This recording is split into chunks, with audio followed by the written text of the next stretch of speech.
Hello guys, today we're going to be explaining and going over section 4.4 of IB Business Management. So if you want me to keep making these videos, please subscribe and like and comment down below any questions you guys have. So let us begin. So section 4.4 is basically one of the chapters that you don't really have to emphasize on, but it's really important to just know because you never really know what comes up in your exams, you never know what the IBO has ready for you. So let's begin. So firstly, market research. Market research is the process of collecting, analyzing, and reporting data to a particular market. So what I would memorize is actually the acronym CAP. Okay, collecting, analyzing, reporting. So if you want, just keep the acronym, sorry, CAP in mind. Okay, collecting, analyzing, or CAR, sorry, CAR, I don't know why I said CAP. The acronym CAR in mind, collecting, analyzing, reporting. Okay, so I think this is a really, really easy one. So that's market research to a particular market, because again, market research, you have to know this about market research. Market research can be costly, and in most cases it is costly, it can be costly. Um, Okay, so always talk about that. You always in IB business management. When you talk about market research, you say that okay, the business can conduct market research for these are for my HL people. In paper 3, you can talk about how a business can conduct market research, whether it's doing it through Porter's generic strategies or other tools. It should do that. But this can be costly. Again, you always have to talk about both perspectives, the advantages and the disadvantages, the benefits and the limitations. Okay, so it can be costly. And it really like gives the business a better approach, because it really gives some idea about the market that they're entering. Primary research. What's primary research? So primary research is the collection of first-hand information from the market. Okay, so it's basically when the business in this case takes the initiative to actually make its own research and not use secondary resources. So features of the primary research is the key advantage is that the business can gain information directly from customers, which gives it the advantage over other rivals. Okay, so this can be done through surveys that the business does. So maybe it can give, like for example, a restaurant, once the customers are done eating, they can give them like a survey, and they just answer the survey. So this can be done through different ways, but I think survey is the best way, or it can be a really common way. It is it's expensive as it requires specialist research and a lot of time. So basically, if you have a survey for the employees, or if you like assign an employee or a team or whatnot to really look through these surveys and spend time, and actually it's gonna be time consuming, it's gonna be expensive. So time and money. So always remember costly and time consuming. These are two key keywords. Primary research methods include surveys, which can be done by mail, telephone, online, interviews, focus groups, and observations. Okay, so these are the four. Know these, that's why they're in bold. Secondary research is the collection of secondhand information from the market. Okay, so this can be like articles on the internet or something that someone research that someone else has conducted. Quicker, it's so basically what are the features? It's quicker and cheaper because there's no research done than primary research, and most of the information is readily available. However, this information may be out of date and may be collected for purposes other than the specific needs for the researching organization. Okay, so basically, let's say a clothing brand is like doing market research to really see what its customers want, so it can really make these designs specific towards their likings, their preferences, what's trendy. But when it ends up using primary research, whether it's like a journal or article or let's say social media even, they end up getting a different idea than what they actually want, because the data collected, the data that's available actually is not the data that it fits specifically to what they're searching for. So this may be it, and they may not find any results, or it just may be old, like it may be outdated. So that makes it useless. In some cases, the source of the data may be unreliable, so you really don't know what's happening. You don't know how they collected the data. They don't know how reliable the data is. And secondary research methods include art, academic journals, media articles, government publications, market analysis, online content. So these are really easy. This is like really, really, really logic. As it because the thing about me is that I have a student perspective, so I know how things are from the student, and I can really tell you that for these, you just really have to use your logic. But it's really good to know your information, because once you know your information, it doesn't need a lot of time to study. Once you just go over these once, you don't have to go over them more than twice. You're good to go. This is not a key chapter in IB Business Management, but knowing these will help you gain a few marks in your papers, okay? So primary, just remember, primary is something that the business itself does. Secondary is something that is secondhand information. So just remember that, and you'll directly get it. Secondary research is really just stuff you find on the web, like academic journals, media articles, publications, market analysis, online content. This is all it's generally all online content. Okay, whereas primary research is some stuff that the business itself has to make some initiative in order to get to. Okay. So let's get into our definitions.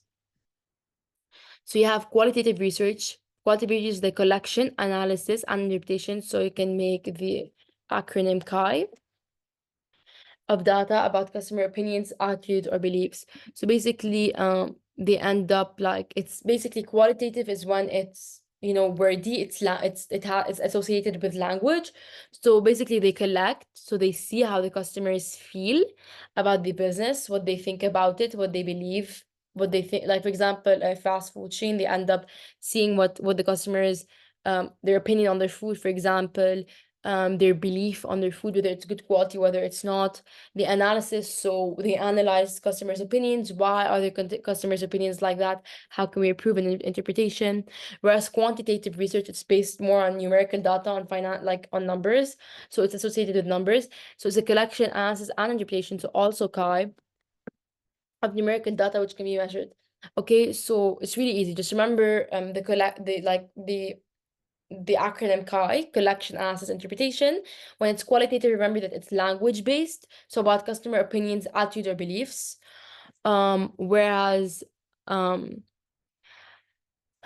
you can actually make the acronym OBA, opinions, beliefs, attitude, or ABO, something like that, or the collection, analysis, interpretation of numerical data which can be measured. So it's quantitative is data, numbers, and qualitative is words, language.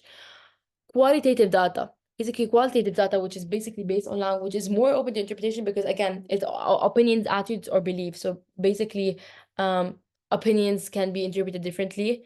Quantitative data is less open to interpretation since it's numerical. Okay, so the numbers don't lie. The numbers are they're either that or that. So it's not really, because it's objective, which gets us to our second point. Qualitative data is subjective, again, because it's associated with language, whereas quantitative data is objective.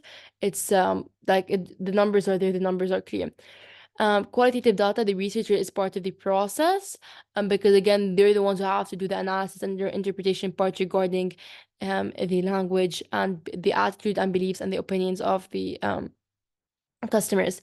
Whereas in the quantitative data, the researcher is separate from the process. They just have to like do a specific method. They have to follow a specific method, again, because it's numerical, it's objective. Their thoughts aren't really included in the process. Qualitative data is complex, multiple realities. The focus is complex and broad. So basically, there can be many interpretations. There can be many analysis. Again, we don't all think the same. Whereas for quantitative, there's one reality. The focus is concise and narrow, again, because it has to do with subjective and objective. Just remember that. So now a sample. A sample is a group of people selected to represent the population or target market under research. Okay, so they just like a sample. Sampling is the process of selecting an appropriate sampling. So they make sure that the sample is exactly how the business needs. So the market research goes directly as planned. So quota sampling is groups that share certain characteristics. So it's more reliable at a certain extent because like the independent, and now we're going to science, but the independent variable are a bit clearer, they're a bit closer to one another. So here you get that it's more reliable, that makes it more reliable, the different variables, but it's biased because again, these people, they all have similar background, right? They all have similar thought processes, okay? They both have similar logic. So that's the quota sampling.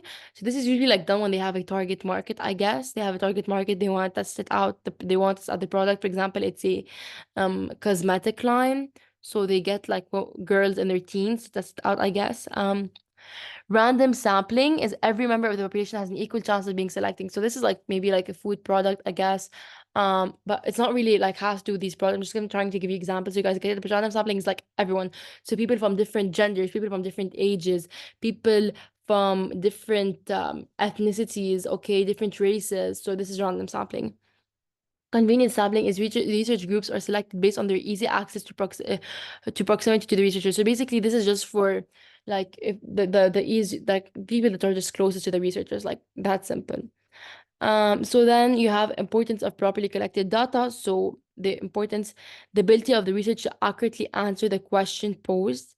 So basically, once the data is properly collected, um, the question can be answered like appropriately, so specifically, and it's not inaccurate, and it's basically specifically for the question. The ability to repeat and validate a particular study where needed, and increased accuracy of findings resulting in efficient use of resources. So basically, the time, the money spent on the market research is actually um, worth it. It's actually, there's actually results.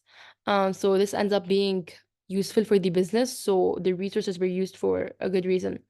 Good opportunities for other research for areas needing further investigations. Okay, so this is it for section 4.4. Again, it's a really short one. You don't have to go over this twice. But this is just like they probably gonna ask you max a 4 marker question on that. I don't think there's ever gonna be a 10 marker question on that ever. Usually it's 2 markers where you just have to, like, let's say, list 2 types of primary research, or 2 types of secondary research, or you have to like define sampling or market sampling or quota sampling. Like, it's really, really, really basic. Their max gonna ask you a 4 marker question, which is like the benefits of properly collected data, but really unlikely again. But it's really good to know this information just so you can grab every point, because each point kind of counts to a certain extent. This is it. Thank you so much, guys, for watching. If you want to join my Google Classroom for more notes, resources, exercises, mark schemes, everything, and soon I'll be having tutoring. So if you're interested in tutoring, please comment down below. Thank you so much, guys, for watching. Bye bye. I hope you have a great day.